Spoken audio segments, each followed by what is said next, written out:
Resolución del problema 4.22 de la sección 4.7 fricción del libro Física TIP en séptima edición. En este problema nos preguntan cuál es el coeficiente de fricción cinética que se había encontrado en el anterior problema. Bueno, entonces resulta que en este anterior problema nos decían que una caja de herramientas de 60 newtons había sido arrastrada horizontalmente con una rapidez constante por medio de una cuerda que forma un ángulo de 35 grados. Esto ya lo habíamos hecho, o por lo menos yo ya lo había hecho en un video que les va a aparecer en la parte superior de este video que están viendo ahora mismo. Hagámoslo de nuevo, sí, ¿por qué no? Así que voy a colocar acá pre. ¿Pre qué significa? Algo previo. Si ustedes ya vieron el anterior video, pueden saltarse esta parte. Del resto, lo voy a explicar acá bastante rápido. Voy a hacer un diagrama de cuerpo libre con todos los vectores que me enuncian acá. Resulta que hay una caja de herramientas que lo voy a colocar acá en el centro, en el origen, el punto medio, de 60 newtons. Es decir, ese es su peso. El peso va a ser de 60 newtons. ¿Cuál es este eje? Eje menos y. Eje y, x y menos x. Listo. Horizontalmente con un... ok, entonces acá va a haber un vector tensión que se va a enunciar T. Acá va a haber un ángulo alfa que va a ser de 35 grados, una tensión registrada. Bueno, entonces este vector T es de 40 newtons. Ya tenemos que acá hay un vector T en el eje X y acá hay un vector T en el eje Y. Por acá también está subiendo la fuerza normal. ¿Por qué? Porque es perpendicular a la superficie en la cual se encuentra, es decir, que hace un corte de 90 grados, es decir, ahí. Yendo hacia el eje menos X tenemos también la fricción cinética. Y ya eso sería todo lo que tendríamos que saber. Ahora, ¿cómo podemos encontrar la tensión en X y la tensión en Y? Creo que se va a necesitar, ¿no? Sí, se va a necesitar. Así que rápidamente hagámoslo. Tensión en el eje X es igual a la tensión general multiplicado por el coseno del ángulo que nos dan. X se va a ir eso al coseno y Y al seno. Entonces la tensión en el eje Y es igual a la tensión general multiplicado por el seno del ángulo. Listo. Acá abajo hagamos primero la tensión en X, que es igual a la tensión general de 40 newtons multiplicado al coseno del ángulo que ya nos habían dado de 35 grados. La tensión en X nos da un valor de 32,76 newtons.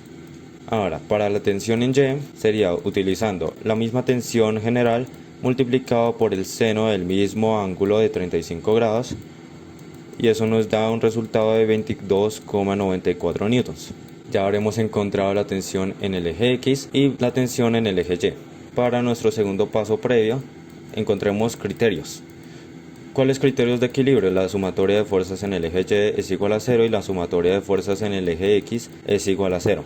Empecemos con la sumatoria de fuerzas en el eje Y. ¿Cuáles vectores van hacia el eje Y positivo? Está la fuerza normal y la tensión en Y, ¿cierto?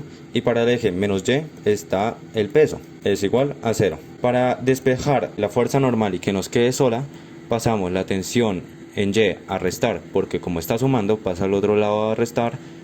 Y el peso, como está restando, pasaría al otro lado a sumar. Nos quedaría la fuerza normal es igual al peso menos la tensión en Y.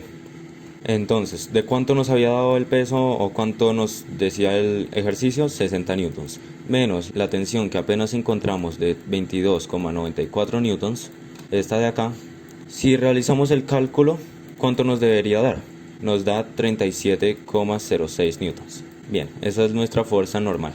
Ahora, para el criterio de sumatoria de fuerzas en el eje X es igual a 0. ¿Cuáles vectores van para el eje X positivo? Está la tensión en X. ¿Y cuáles vectores van para el eje menos X? Está la fricción cinética. Es igual a 0. La fricción cinética pasaría al otro lado a sumar. Entonces nos quedaría tensión en X es igual a la fricción cinética. Por tanto, la fricción cinética, ¿de cuánto es? De 32,76 newtons. El valor que ya tenía la tensión en el eje X. Y listo, ya habremos terminado lo que hicimos en el anterior capítulo. Ahora sí, me calmo un poquito y ahora sí hagámoslo despacio. Como tercer paso, ya yéndonos por fuera del previo, vamos a encontrar ahora sí lo que nos pide el problema. ¿Cuál es el coeficiente de fricción cinética en el ejemplo del problema 4.21? Es decir, nos preguntan por mu sub k. Esa va a ser nuestra incógnita. ¿Cómo se encuentra? Resulta que hay una fórmula que dice que la fricción cinética es igual a la fuerza normal multiplicado por mu sub k. ya se dan de cuenta por qué tuve que hacer todo esto para ahora sí encontrar el coeficiente de fricción cinético. Ya encontramos el valor de la fricción cinética, que es este de acá. Y ya encontramos el valor de la fuerza normal, que es este de acá. Y si tenemos que despejar el coeficiente de fricción cinético, ¿qué hacemos? Bueno, pasamos la fuerza normal al otro lado a dividir, ya que está multiplicando. Y nos quedaría la fricción cinética sobre la fuerza normal es igual al coeficiente cinético. Muy bien, ¿de cuánto nos había dado la fricción cinética? 32,76 newtons. ¿Y de cuánto nos había dado la fuerza normal? 37,06 newtons. Se cancelan los newtons con newtons y nos termina dando un valor de 0,88397.